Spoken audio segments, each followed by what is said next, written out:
This crowd rises to its feet. Carl slammed it home. Garland left wing, free ball. Perfect! Garland went to the lane, lobbed to Mobley. Pow! And Allen blocked the shot at the rim. Pow! With the left hand and a foul. Welcome to Chase Down Podcast, part of the Cavs media family. I'm your host, Justin Rowan. The Chase Down is presented by Fubo, the official streaming partner of the Cavs. Watch over 350 channels of live sports and TV, including FanDuel Sports Network without cable. There's no cost and no commitment. Try for free at FuboTV.com/Cavs. We are almost in August. It has been an incredibly calm offseason for the Cleveland Cavaliers. Not too surprising. They're a pretty good team, but that does leave us a little lean on things to talk about. Big thanks to Danny Cunningham for filling in last week. Really appreciate it. And joining me today is my co-host, Carter Rodriguez, making his return from his gallivanting and helping me catch up on some of the things that I've been wanting to talk about lately. I'm doing well. Thanks for asking, which you didn't ask. No.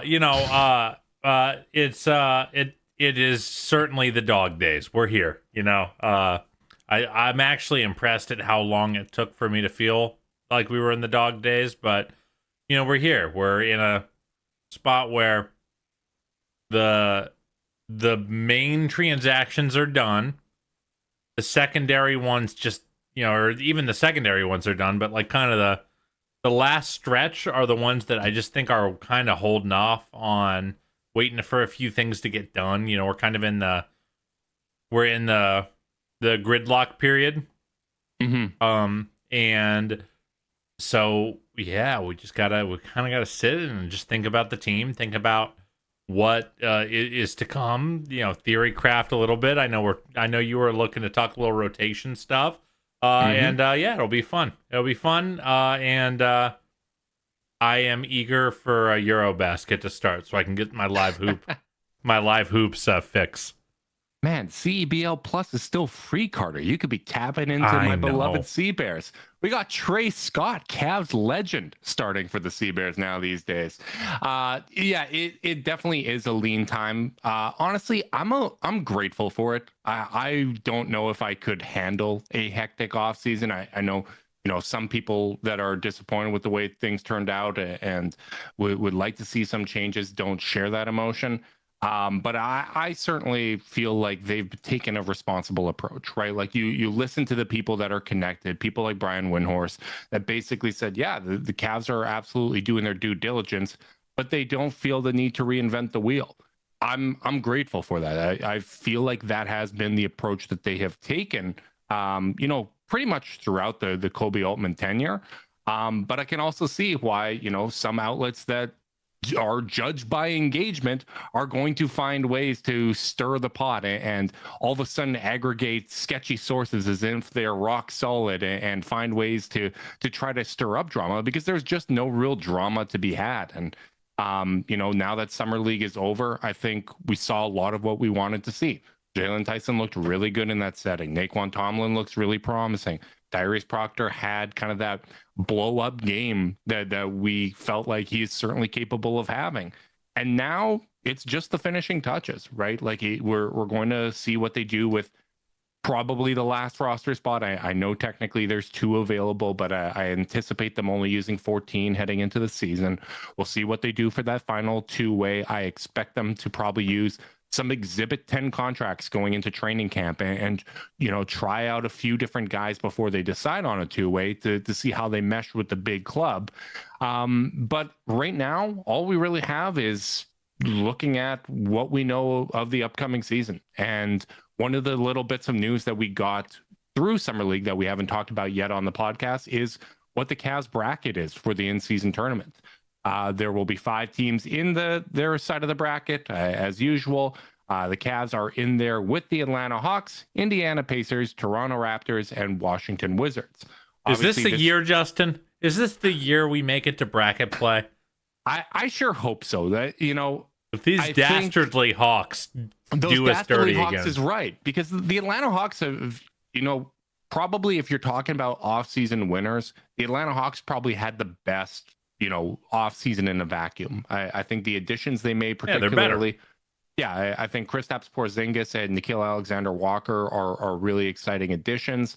I do think some Cavs fans over-indexed a little bit too much on the Atlanta Hawks because of the way that they knocked us out of the in-season tournament and then that afternoon game after Thanksgiving. I think a 2 games in 3 day sample where the Cavs were coming off a massive winning streak where Donovan Mitchell was battling the flu, and I think he shot like 20% in those 2 games on like 50 shots combined. I don't think that is a representative sample, but I do think that the Hawks are absolutely a frisky team, and we've seen through the highs and lows of the Hawks over the last 5 years, you catch them on the wrong day, they can absolutely beat you. Yeah, they're a really interesting team. I think I'm a little warmer on them than you. Just based on kind of reading the combos in the Discord and all that stuff like that. I do think they're a really good team. They're obviously the team in the in-season group that you got to be the most worried about. And I just think they were a team that had a bunch of nice, interesting players last year. And then, they were, one injury away from a Kobe Buffkin game or a Mo Gay game. And like, now they just have a little bit more depth. They've gotten better kind of up and down the roster. As a lifelong card-carrying member of the Luke Kennard fan club, I think he's a nice pickup. Kind of to give them kind of the things that Bogdanovic gave them at his best. And I think if Porzingis is healthy, he's really good. I just really think, and if you're a Cavs fan, like he's a guy who's given the Cavs problems. The bigs do not like dealing with him. I think he's a really nice pairing with both Jalen Johnson and Okongwu, either of them at the 4. By the way, I have seen some people like indicate like, oh, Porzingis might take Okongwu's starting spot. And I'm like, he's making $30 million a year. I'm going to presume he's starting. yeah. I'm a big Okongwu fan. Like, don't get me wrong, but absolutely, Kristaps Porzingis is going to be starting on that team. And, I'm going to learn from the lessons of the past, Carter. I am not so old that I am incapable of change. Last offseason, what team was I ripping on? The Indiana Pacers. And even though I adjusted throughout the year as they got better, I acknowledge that process.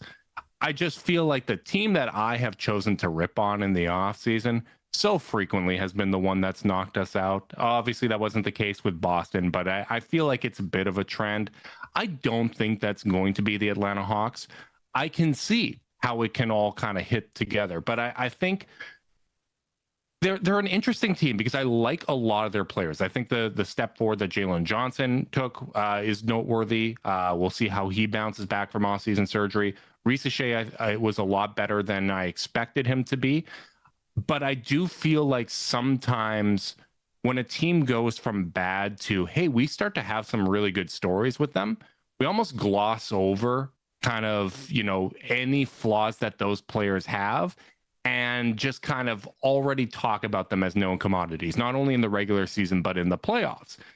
We went through that cycle for sure. Like when Garland and Allen made their first all-star team, Mobley in the rookie of the year running and all that, you're kind of riding that positive buzz.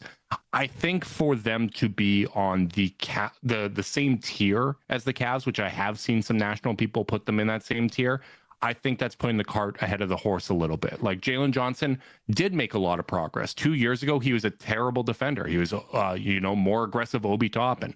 He became a very good defensive player. Ricochet showed a lot of defensive chops. It's not a team full of prime Kawhi Leonard. Even Okongwu is a guy. Okongwu is a guy whose like rep kind of exceeds his output a little bit. Right. And frankly, DeAndre Hunter kind of fell in that category too. Like Hunter is a plus defender without a doubt, but he's not someone that's, a lockdown defender. And I feel because Donovan struggled in those games where he's battling the flu, and one of them being, that post-Thanksgiving afternoon game, I feel like we've over-indexed a little bit on what they can do defensively. But it is worth noting, this is a team with really good length and added a center that historically Evan Mobley has struggled against, right? When it comes to his efficiency against Porzingis. Now the Cavs won their minutes against Boston with Porzingis on the floor each of the last 2 years. But I still think it's worth noting that, this is a team that if the Cavs aren't playing at 100%, can absolutely go out there and give them a challenge. Yeah, I think like if you were to ask me, like, could Atlanta, if things broke right, beat the Cavs in a playoff series? I think I would say yes, they could. Would I pick them? No. Would I pick? We've also seen how things can break wrong for the Cavs. And I things can break. Things. And like Trey is one of the highest ceiling players in the league at his best. I think we've all just kind of decided he isn't a killer anymore. And like, I don't know. I get it. But I still have seen him take over games more than a lot of players like classed around him on like rankings lists in like control games in more than one way. I think Darius is a better player than him, but I'd be unreasonable to not acknowledge that Trey has, more of those moments, right? Yeah. Particularly when the season really matters. Absolutely. Nickeil Alexander-Walker, Dyson Daniels, about as scary of a pilfering backcourt as you can find, and guys who are gonna love, going over picks, trying to get pokeaways, knowing that they got a big 7-3 Latvian in the paint to help close the gap if the guy gets a step on them. Like, it's a well constructed team. I think. I think they've got talent 1 through 8 that you really trust. 9 through 14, maybe a little less, but who really loves their 9 through 14? I think they're a good team. Definitely but I do think I would really like to see the Cavs make it through, because you look at the rest of that group: Pacers, gap year; Raptors. Rank them. Obviously, Hawks are number 1, but what's your ranking? Oh, Hawks, Pacers, Raptors, Wizards. Okay, I think the Toronto Raptors are going to be better than the Pacers next season. Do you really? And I think that they have a legitimate chance to avoid the play-in. I think my biggest concern with them is health, but I think if that team stays reasonably healthy, so, starters play 65 or more games, I think that can be a 6 seed. I just don't like them. That's fair. I don't like them either. I know you don't like them. I just see a bunch of players who, like, I had a buddy who was playing 2K. He's like, I think I'm going to start a Raptors franchise mode. And I'm like, that's like the least fun 2K team in the world, because everyone's an 85 overall and they're all bad. And none of them are that fun to play with. Come on, Brandon Ingram mid-range jumpers. Come on, buddy.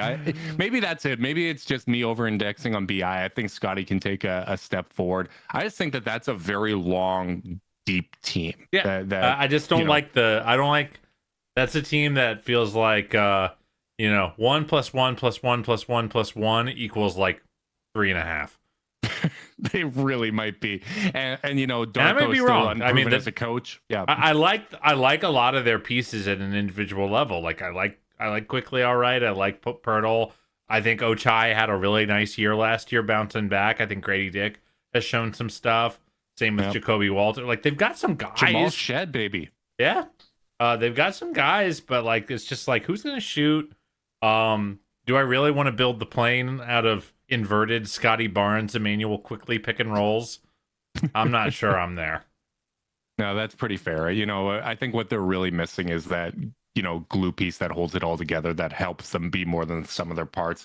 Kind of like Zoom AI Companion is for this here podcast, Carter, because only you can do your best work. Zoom AI Companion can help you do the rest, like automatically taking notes, answering meeting questions, and helping you respond to your coworker. Available at no additional cost with eligible paid plans. Work happy with Zoom AI Companion.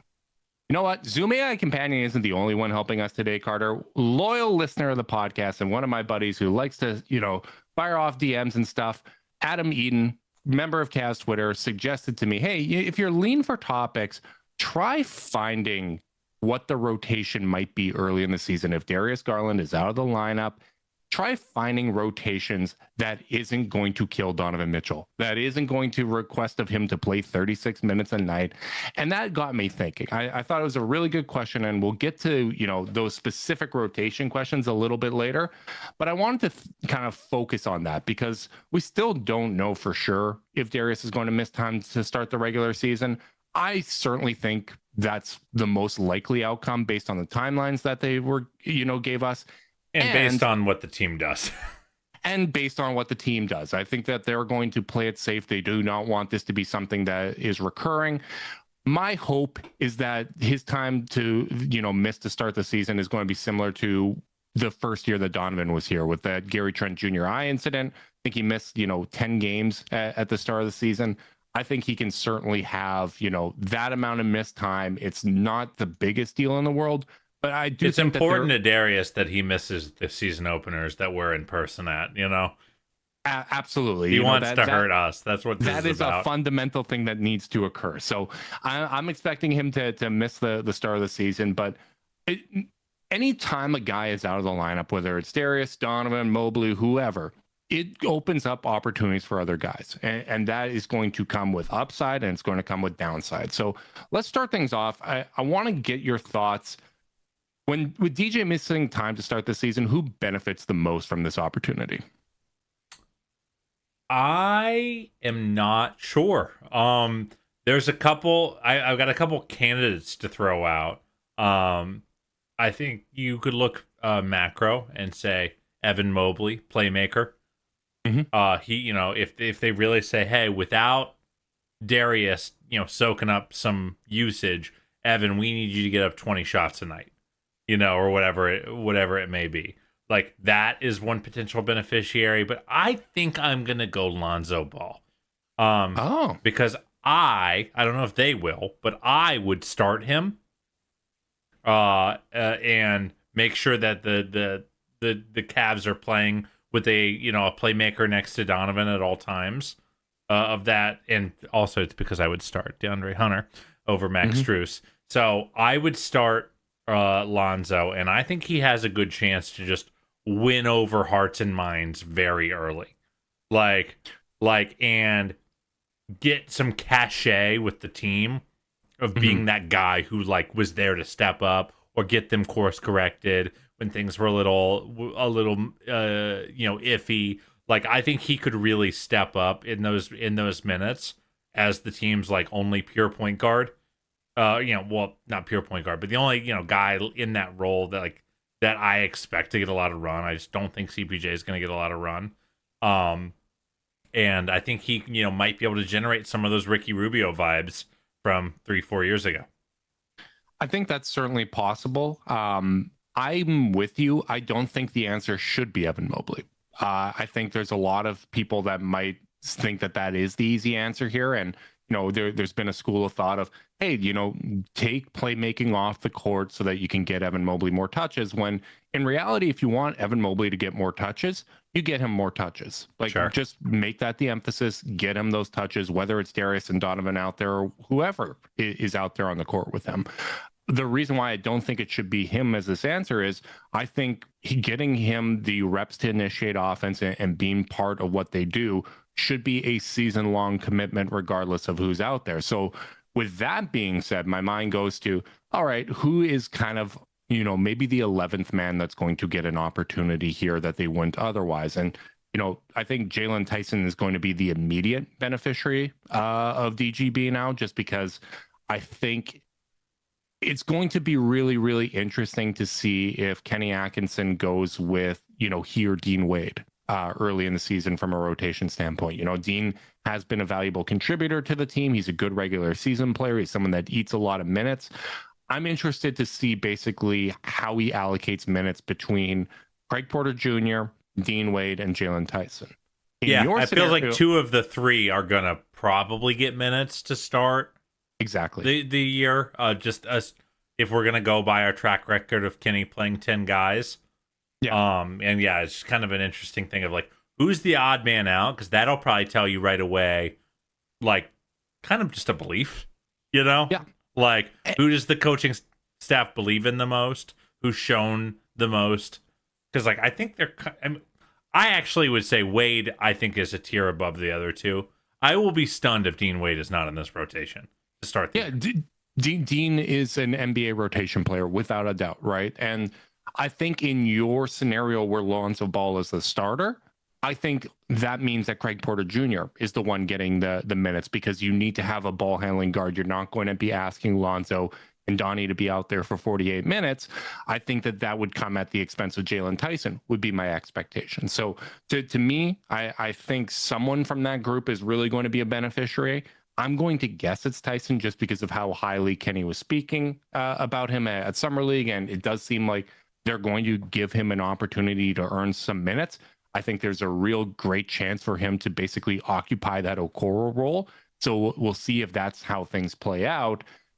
But I will admit, I disagree with your stance that Lonzo should be the starter here, because if the goal is we want to keep Donovan Mitchell healthy for when it matters, I think the same can also be said of Lonzo Ball. The injury track record is very well known there. If you're trying to manage both of their minutes, I don't think they can really play together when Darius Garland is out there, which is a bummer. When he's out of the lineup, you mean? Yeah, correct. When he's out of the lineup, I think it's very, very difficult to get Lonzo and Donnie minutes together, which is disappointing because I really want to see that together, right? Like, I think that's a really good pairing. I think Lonzo with Garland and Lonzo with Mitchell, both of that is really fun. It's also, it's tricky because I don't think of Lonzo, as much as he is such a great playmaker, I don't think of him as a lead guard, as a lead initiator in that kind of way. So I do think when it comes to kind of the starting lineup, I'd almost be more inclined to start Mitchell at point guard, have Sam out there, and have Max Strus. Just kind of maximize kind of that secondary playmaking with having Max out there, run offense through Evan Mobley, and kind of gear down in that way. I know that's a smaller lineup, and there's some redundancies in terms of what Sam Merrill and Max Strus bring to the table, but I probably would be more inclined to go that route, just from a rotation building standpoint. As the captain of team, I want DeAndre Hunter to play as much small forward as possible this season. Mm-hmm. I would like to see what DeAndre Hunter starting small forward looks like. I don't want to play yo-yo his role around all year to fit lineups. That's my only thing. So like if you're comfortable starting Max all year, which is a very defensible position, then it's perfectly fine, I think, to do what you're talking about and the way you're talking about. What I don't want to do is, hey, DeAndre, Darius is hurt, so we're going to need you to come off the bench. Like that is not a justification, I don't think. I think these guys need that continuity as much as possible. If the plan is to start Hunter, I'm playing Max Strus at the 2 and saying, hey, like, I think Max, he's a pro's pro. He came off the bench at times in Miami. By the end, he was more of a starter. But I think you can kind of move him around. If the plan is to start DeAndre, then I'm fine with him being in that lineup and having Max out there. I'm anticipating Max still being the starter. I think some of that is, we're going to want to manage. I think you're right. I think you're going to want to manage DeAndre's minutes as well. And I think it's also just easier to have him close as the small forward, or potentially as the power forward. If we're going with the Mobley at the 5 lineup, I think it's a lot easier to do that from a rotation standpoint if he's coming in off the bench. I think there's going to be a lot less of him as bench power forward for the duration of the regular season. But I just have a gut feeling that he's still going to be coming off the bench. Yeah, I think you're right. I do think you're right. I think Max is going to start. I think they're going to run the same starting 5. I think the big reason I'm interested is I just kind of want to see them keep, it kind of always goes back to, and I know this isn't what we're talking about, so sorry for the tangent, but I keep going back to, I want to see them look different year over year without wildly blowing up like the core. And this is one other way to try looking different and see what that looks like in a real sample. I think they're already going to accomplish that to some extent with the additions of Larry and Lonzo to the rotation. Again, I'm presuming both are rotation players. One thing, by the way, that we haven't talked about that could be the real curveball of curveballs is, what if they sign a dude with the 14th spot that's good enough to be a rotation player? Then it gets real complicated or real fast. If you sign a Malcolm Brogdon as an example. Yeah, or, it doesn't look like he's coming. He's going to stay in the United States, which is bananas to me. But Thomas Bryant or someone like that, I think is also a guy who you would expect to demand rotation minutes, at least at the end of your rotation. Maybe, yeah. He would expect it, I would presume. He just played in the rotation for an NBA Finals team. like whether or not you agree with that is, that's Coke or Pepsi to me. But point is, if they did sign someone like that, that would really, really change the math in a really meaningful way. And I'm remain kind of curious until that spot's filled. Is like, is that going to blow up all these conversations again? I don't think it'll be a Brogdon, but even if it were like an Amir Coffey or someone like that, who's a rotation player for a really good Clippers team. There's so many good players on the market right now. It's really mind blowing to me. Yeah, it'll be really interesting to see what direction they go with that. So who's your top 10? If we're assuming Darius is out of the lineup, who's kind of the top 10 in your rotation? It doesn't have to be, in order of starting or anything like that, but just who's your 10 guys? Well, I think you already called it out, which is that, if I'm starting Lonzo and Hunter, then I'm probably playing CPJ off the bench. So I've got Lonzo and Craig at the point, Donnie and Sam at the 2, DeAndre and Max at the 3, Evan Mobley and Dean Wade at the 4, and Jared Allen and Larry Nance Jr. at the 5. That's my 10. Yeah, I think obviously, most of that is pretty straightforward. My only change would be I think it'll be Jalen Tyson instead of Craig Porter Jr. That would be kind of interesting. Maybe, realistically, Kenny might go 11 deep and Craig might still get some, minutes. Hopefully we're still, winning games by a healthy margin and we get to go deeper within the rotation and get opportunities for guys like Tyrese Proctor and Craig Porter Jr.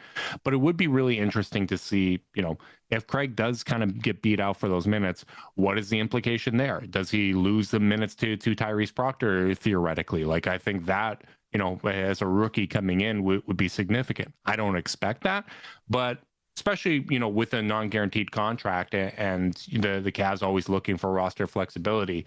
I do think, like, as a 25-year-old, if you're not earning minutes in these opportunities, some of that might be instructive. Yeah. I think we'll learn a lot about kind of Craig's long-term future here. I think it's no surprise he played at Summer League.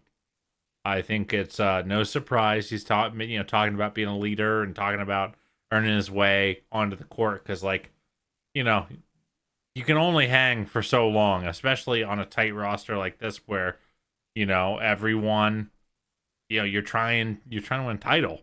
And, and I've said it before, in some ways I feel a little sorry for Craig because, I think his archetype of player isn't the perfect fit for this Cavs team. Like his road, like if you were ever going to be a rotation player, that means you're signing up for basically, like, let's say he was a 15-20 minute guy. You're basically going to have to sign up for 35 minutes a game of 2 6'1", 6'2" guards,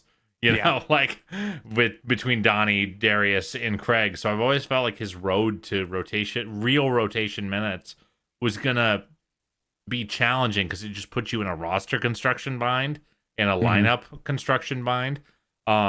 So I really do think if he's got a role on this team moving forward, it is the break glass in case of emergency guy who can keep the train on the tracks when one of the guards is out, who can reliably provide strong backup point guard play, some scoring punch, some athleticism, some energy changing, vibes.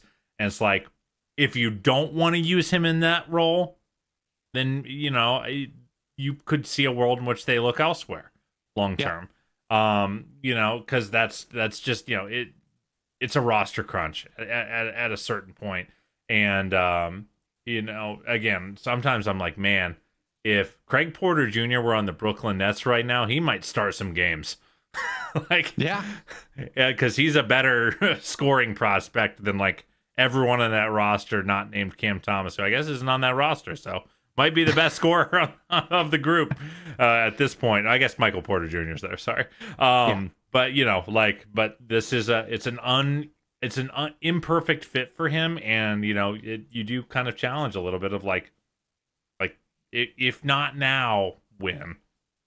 Yeah, and particularly for a guy that is capable of making defensive plays, right? Like he'll go out there and get some blocks and steals, but the overall defensive metrics in terms of staying in front of guys and impacting shots, it's not that strong, right? Like we basically ran into something similar when it came to Ty Jerome. Now, obviously, free agency, he was able to make his own decisions, and there's a lot of other factors there. But from a team building standpoint, you're put in a bit of a bind when you have Darius Garland and Donovan Mitchell out there, right? Then Sam Merrill, who all of them are at least neutral defenders, I would say, but none of them are plus defenders, right? So I think it is a really tough spot. I think when I'm outlining my 10 here, if he gets beat out by Jalen Tyson and the only real guards are Lonzo and Donovan Mitchell, that's not really an indictment, I would say. But if Tyrese Proctor is getting those looks early in the season, if he has a strong preseason and he kind of gets some of those early looks, I think that is something that might signal, further moves down the road. So it'll be really interesting, but I do think that this is a pivotal time for him because, we talk about Craig Porter Jr. and Naquan Tomlin as prospects, right? Like there they are playing at Summer League against a bunch of other, new NBA players. But it is worth noting they are the same age as Darius Garland. Yep. It is, you got to check the birth dates on the roster at a certain point. Like there's mitigating factors, especially with Tomlin, given how much basketball he's played in his life. But at some point you kind of have to show that you're someone that the team trusts under duress. And, most teams don't trust their 12th, 13th guys. So I think the Cavs are kind of blessed in that way. Would you like to see it be Tomlin, even if it makes the lineups a little messy, just because he's the prospect, right? He's the guy you're interested in. Do you mean Tyson? Did I say Tyson? You said Tomlin. Oh, I'm so sorry. I meant Tyson. Would you like to see Tyson be the one to take that 10th spot, even if the lineup's a little funky, in order to accommodate it? Yeah. I would like to see that. I would too. Because I think if it's Tyson, you're playing a little less conventionally, but you're also playing, again, I think you're putting more playmaking on the court, right? Like you are getting away from heliocentric basketball. You're getting to a style of play where everybody is able to move the ball. You have a lot of intelligence on the court, a lot of playmaking. I think a lot of the successful teams play that kind of style. Guys that if you ask them to run the offense as a point guard, they're going to come up short in those responsibilities. But if you're asking them to provide secondary playmaking, run, sets against a destabilized defense, they're able to shine in that spot. I think, honestly, the Cavs, for the most part, this roster is pretty much full of guys like that I don't think you could ask them to run the offense like a traditional point guard, with the exception of Darius Garland. So I think if you're talking about, making a sustainable offense, if you're talking about having a balanced offense, gearing more towards those guys and empowering them is a way that you can make use of the regular season, right? As much as people want to say, hey, the regular season doesn't matter because injuries are possible in the playoffs, which is true for every single sport, there is still stuff you can learn. There is developmental opportunities that can pay off down the road that if you're just box score watching or if you're just tuning in May, you might be oblivious to that. But hey, how many people were oblivious to what the Indiana Pacers had going on? How many people were oblivious to the depth of the Oklahoma City Thunder? How many people were oblivious to a bunch of other teams that had guys that we weren't familiar with until it was at the playoff stage, and the regular season reps that these guys were getting ended up mattering a lot in high leverage situations? Yeah, you're absolutely right. And I think you can almost be a little reductive and just say this. If it's Craig in those minutes as your 10th man, and it goes well, you've learned that you can trust Craig if one of the guards is out and you need someone to fill, for 5-10 games and keep the ship afloat. If Tyson thrives in his 10-minute in his 10th man role, you might feel a little bit better about your overall roster construction moving forward, about the overall talent level of your roster and ways that you can be better and different. And so I think you just learn a more value, the upside is just higher if you give those minutes to Tyson, and like if we spend all offseason talking about don't focus on the regular season, focus on things that are like gonna grow you in the long term, finding out exactly what you have with Tyson, even in an imperfect setting, it is probably a better use of resources for me. But like I totally get the inverse case as well. Well, I mean, the strongest inverse case is we have a roster that are probably going to have 12 guys deserving of minutes at least. And then who gets minutes when needs to be merit based, right? Like, I think that's the easiest way to handle it. You know, if we like the theoretical upside of a Jalen Tyson, but he's not there come training camp and, you know, struggles in preseason, I don't care what the upside is. You have to give those minutes to whoever is deserving. And if that's Craig Porter Jr., you give it to Craig Porter Jr. And I think that's the only way you can fairly handle this type of situation. But getting back to Adam's initial question, which thank you again. If anyone wants to, you know, send us theoretical show topics, please do, especially at this time of year. But trying to build a rotation where Donovan isn't getting worn down, right? Because I think we've seen, you know, for the last few years, that there's been wear and tear injuries with them. I think some of what happened this year is a little bit of bad luck. You know, managing minutes isn't going to completely get that to go away, but it is your best chance at eliminating some of that wear and tear fatigue. So if we're trying to keep his minutes in that 30 to 32 minute range to manage that time, I want to know what kind of the staggered lineups are. So last year we saw, you know, Darius was paired with Jared Allen. Donovan was paired with Evan Mobley. Donovan and Mobley had a lot of kind of lineup stability in terms of who that five was with them or who those three other guys were with them. But I'm curious, when we're looking at the staggered lineups, you can give me rotations of either 9 or 10 guys. So you can repeat one player if you'd like.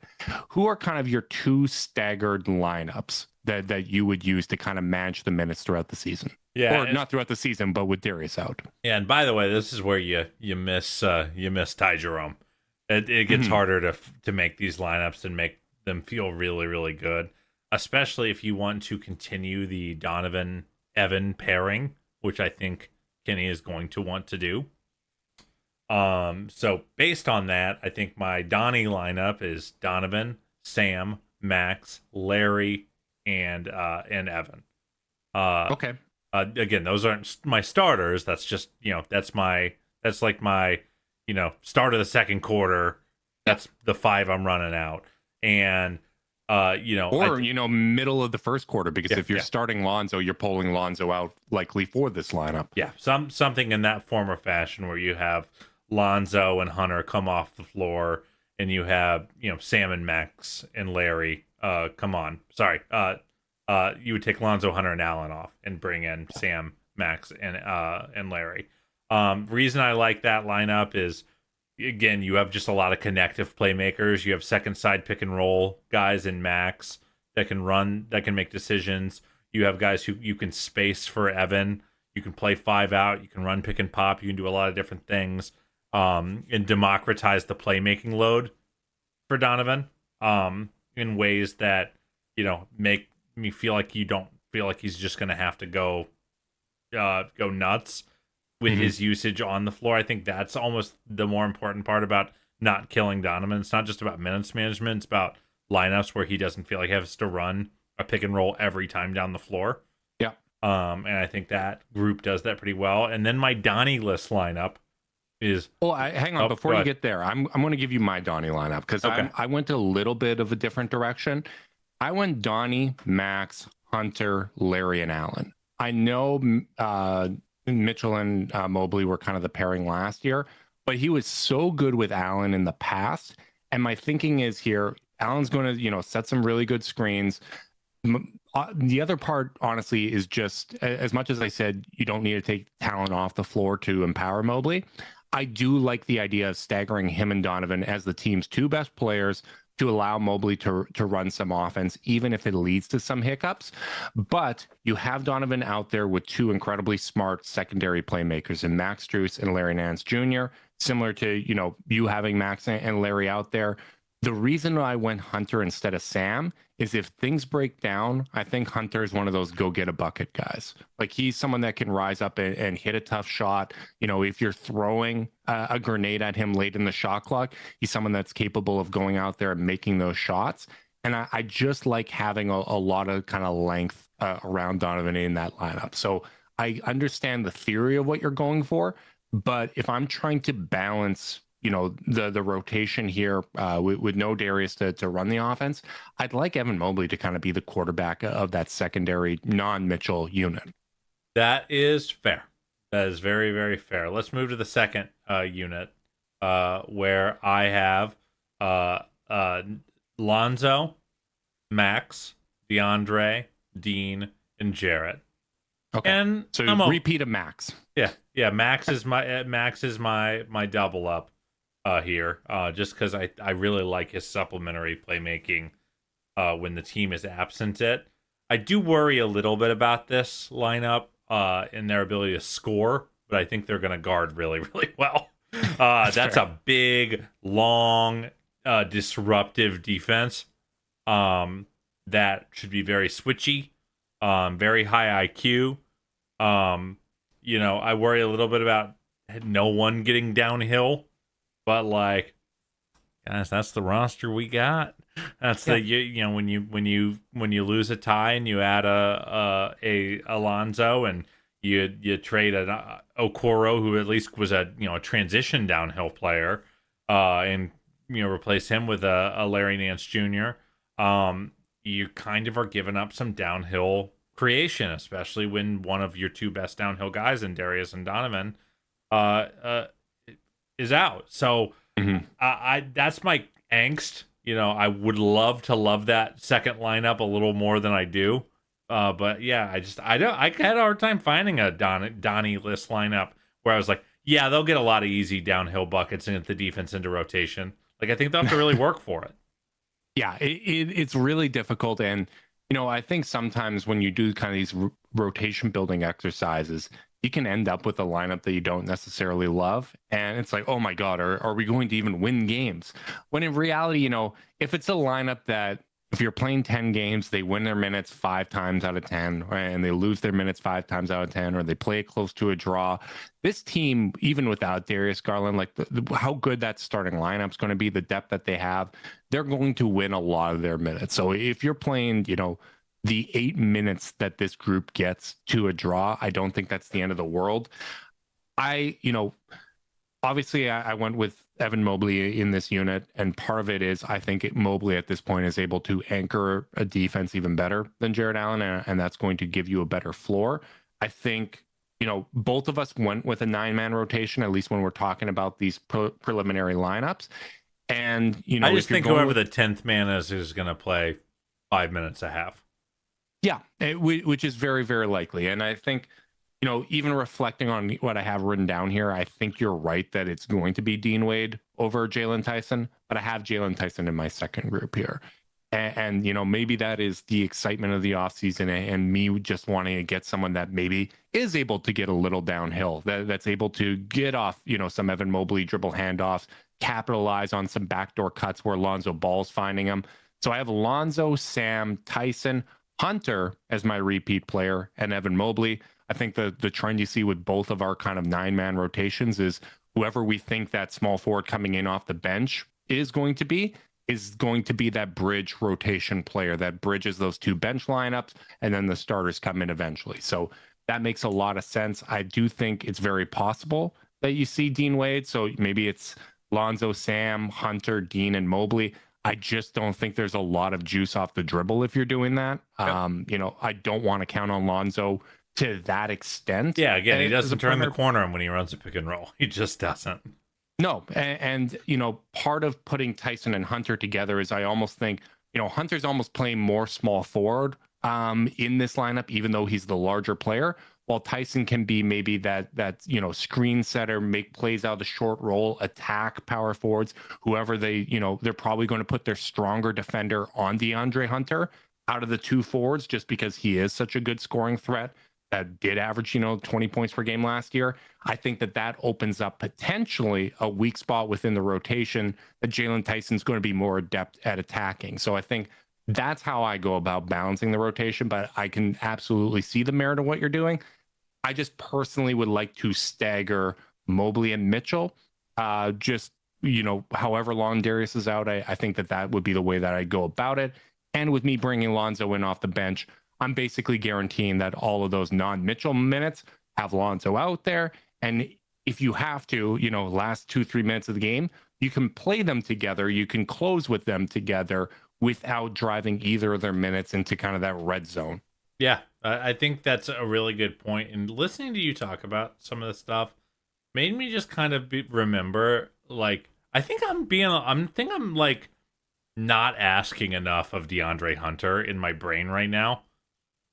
Because when the team was at its very best, he kind of could just float and, hit a few shots and be pretty good, last year. And then he got hurt when the team really, really needed that extra shot creation and scoring, the thumb injury. So it's like, I'm kind of like, I almost like have like, I don't have object permanence with DeAndre Hunter on this team yet.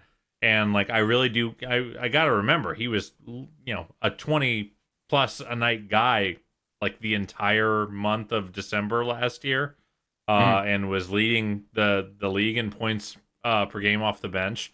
Like, I kind of think I need to think of him, especially without Darius, as a 20-point scorer, like he's a more prolific scorer than even, like Karras was when the Cavs had him. He has a lot of scoring tools, and I need to kind of like almost hold him to a higher standard in my head of like, oh yeah, this guy is who we like leveraged a bunch of resources to go get. Like, he's gonna have to help win us some games in not a nice to have capacity. Like, in a lot of ways, he's the tie replacement. In a lot of the ways, he's the tie replacement because he's going to need to be that bench scorer. And, he averaged 19 points per game with Atlanta. If you look at per 36, Ty Jerome averaged 22 points per game with Cleveland. DeAndre averaged 21 points per 36 with Cleveland. Like, he averaged 24 with Atlanta. So I'm talking just about the sample size with the Cavs. He was scoring at the same kind of per minute rate at terrific efficiency. Like, he shot, 49% from the floor and 43% from three. He was lights out, and he's going to need to be that scorer. So in a lot of ways, to quote Moneyball, you're kind of building Ty Jerome in the aggregate. Here, where you have, not that Ty was some terrifically gifted playmaker, but don't make me point at Pete, Justin. If you have Lonzo Ball out there, if you have, a Jalen Tyson out there, if you have Evan Mobley out there providing secondary playmaking, DeAndre can go out there and score. If you're a fantasy basketball player, this might be one of those kind of sneaky late round picks in your startup drafts here, where I really do think that he is going to have a prominent role as a scorer, not only when Darius is out, but especially when Darius is out. So I think that's why I like him coming in off the bench. I think that those bench lineups are going to need that scoring punch more than any other minute. And I really do think that when you talk about, when this team is fully healthy, I love him being that closing option. I know I was the one pounding the table when we first traded for him that I wanted him to be a starter. I wanted minutes with kind of the core four. I just think from a rotation balancing standpoint, this is probably the way that I would go at it. Yeah, it's a really interesting conundrum. And like, I kind of am a weird spot where I'm like almost underrating the roster in some spots, or like under asking of the roster because of how, I don't know. I think I kind of like maybe have a little scar tissue from that playoff series where just kind of nothing was. I think that's exactly what it is, and I think it's understandable. And like, you kind of need to see these guys who, are well compensated, that you gave up assets to go get, be killers for you. I think I'm kind of at the point where I need to expect a lot of Lonzo. I need to expect a lot of DeAndre. And guys like, and I need them to like be real drivers of winning, like they have been at other points in their career. I think I'm almost like grading them on like too gentle of a curve. So really excited to see how and that's where the opportunity without Darius comes in. Was like show me that we're gonna still be a murderer's row of good players to play against. 48 minutes of hell. Like they should still have that energy with as currently constructed. I think we fell into the same thing last offseason too, right? Happens every time. When you lose, you just forget. And not only when you lose in the way that they lost, right? Where, Darius becomes limited physically. As you mentioned, DeAndre kind of dropped off. Jared, I think I'm very frustrated with the last two playoff games for Jared Allen, but I think the prior ones have all kind of been erased from people's memories, and people forget that he had some really good games. And people literally erased the entire first round. Not only the first round, there were some really good games against the Pacers too. That game too, he was like flat out dominant and just stopped getting the ball in the second half, right? And I think the tricky thing with the Cavs is, even though Donovan's been banged up the last 2 years in the playoffs, he still finds ways to be really, really effective. And, I think sometimes I've actually seen kind of the pendulum swing too far the other way, where I think Donovan's almost gone too much blame, right? Like when when people point out Evan Mobley's usage against Indy, or even the lack of touches that certain guys get. Pardon me? People. Well, me. I was going to say you, but I don't want to say you're responsible for all the discourse. But I think people have gone too harsh with Mitchell sometimes for that kind of stuff and assigning a lot of the blame. When I think the reality is, when you look at the Cavs, Donovan Mitchell is the only player I think that's 100% where he needs to be in order for this team to win a title. I think he is, from a skill development standpoint, from a maturity standpoint, from a composure standpoint, I think he is 100% the player we need him to be to win a championship. When Evan Mobley and Darius Garland in particular are less than we need them to be, it pushes Donovan Mitchell into a role that he is not. I don't want to use the word capable, but I'm going to use the word capable. It's too large of a role that we shouldn't have to ask that much out of him. Yeah. And it doesn't, highlight his strengths. So I think this season is all about getting those two guys in particular to that level, getting them healthy, and having the infrastructure around them to empower them. You are absolutely right, brother. I think that's a very, very strong take. And it's not even about capability. It's just like, that kind of usage is reserved for like top 10 all-time players. If they're not LeBron, it's Luka, like that, it's Jokic, that like that's it. And even Jokic, it's more of a a hub kind of approach. Donovan isn't that kind of point guard. Not that kind of guy. Not that it's not his archetype at the end of the day. No. And I think it looked worse than it normally would be too, because he's the last 2 years when he's playing in that role with Darius out, he's dealing with a calf strain. Like that's going to make him look a whole lot worse too, right? So I think it's about getting everybody else kind of to the level that they need to be at. But the last question I want to ask you before we get out of here is there something you'd like us to learn, or some development or growth you'd like to see from the team in this period that Darius is out of the lineup? I think I'm going actually back to the thing which you said should be a given. Which is I want to see Evan Mobley get crazy usage. It's going to be my answer to every Cavs question of what do you want to see, kind of in perpetuity. But what I want, to your point, we should just see Evan be a high usage player, no matter what the context is. But I think step one of that, and part of the reason the thing I am probably the most singularly bummed out about from that playoff loss was that as the ball handling and creation resources dwindled, with Ty having a nightmare series, with Darius on one foot, with Donovan increasingly exhausted and carrying more and more of the load, we did not see a rise commensurate with Evan's usage. Mm-hmm. So step 5 is Evan is a high usage player that drives a lot of the Cavs offense, no matter what the context is. Step 1 is Evan does more when the team needs him to do more. And I would like to see step 1 happen. I'm going to yes and you here because I think you're correct. I think so much of our focus next season is going to be on Evan Mobley, but I really do think that we are going to be more process than results. I know I've said this before, but I feel like last season we let results sometimes put wine and gold color glasses over the process, and particularly in clutch time. This is the specific example I'm going to give to you. I think sometimes we had really good results. Obviously, they had the most clutch wins in the league. The offense was great. The process could have been better. And I will give you a specific stat for that, because in the regular season, regular minutes, when Evan Mobley is out there, his usage was about 18%. Hang on. Let me look at this here. I got Justin backwards. Oh, Justin. Yeah, that's embarrassing. That's tough for me. Anyways, Mobley's usage dropped to about 12% in clutch time. It was the largest drop off in terms of overall usage. From Darius's standpoint, it was 28 in the regular season outside of clutch time. It was 28 in clutch time. Donovan's went up. It went from 34 up to 38. I don't want to see that same drop off for Evan Mobley. I think he needs to be involved in the highest leverage minutes for the Cavs. And I do think that there was a drop off in efficiency for Donovan in those clutch times. For the season, he was around league average for a shooting guard from a true shooting percentage standpoint. When it came to the clutch minutes, those dropped off a little bit. I think sometimes we just got a little too guard dominant in that time, even though Darius's usage remained the same in clutch time compared to the regular season.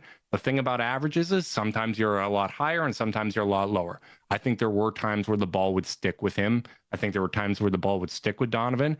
And I think early in the season, if we're playing, 10 games without Darius, I think you're going to get into some close games there. You're going to have those clutch opportunities.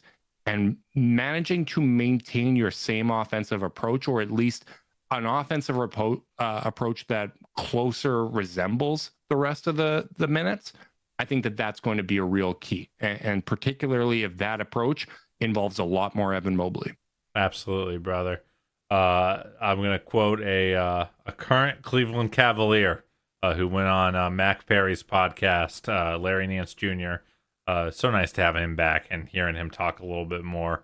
So big shout out to Mac for that gift. But Mac was asking about, Evan's ceiling in Larry's estimation.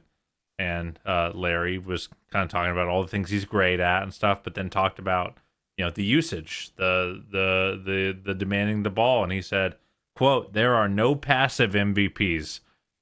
So, and I just thought that was a banger quote. In terms of what Evan needs to be and what the team needs to focus. And it's Evan demanding. It's the coaches making sure that's being, heard throughout the organization, and it's the guards making sure it happens. So it really is a collective effort. And I think we should see it right out the gate. To quote another really, really excellent Cavaliers commentator, Justin Rowan, I would like to see Mobley go out on his shield a little bit more in terms of his offensive usage. Empty the clip, man. Yeah, I even if the results aren't always great, I just want to see it. Get those reps in. To correct my stat from before, his usage in the regular season was 23%. That would drop down to below 12% in the clutch time. Too low. We went away from Evan Mobley, long before we had those types of moments against Indiana. And again, that's one of those things that for people that say the regular season doesn't matter, that was a trend from the regular season that continued into the playoffs. We had those tight games. We had those clutch moments. And in those moments, we did not use Evan Mobley the same way that we used when we were having success, when we were up comfortably, or when we were building our leads. That's the kind of stuff that you have to pay really close attention to that can be illustrative when you go from the regular season to the playoffs. So, that's definitely something that we're going to be focused on. Man, we said we had nothing to talk about and we got an hour out of this, Carter. How about that? Look at us. Big thanks to everyone tuning in live on YouTube. We appreciate you guys. Make sure you smash that like, subscribe, click that notification bell so you know when we're going live. If you're listening via podcast and you want to support us, leave us a rating, leave a review, subscribe, unsubscribe, resubscribe, and help cook those books. If you want to be a part of the Chase Down's exclusive Discord chat, send a screenshot of their review to chasedownpod@gmail.com. However you choose to support us, we really do appreciate it. Make sure you guys are staying safe out there. Until next time, go Cavs.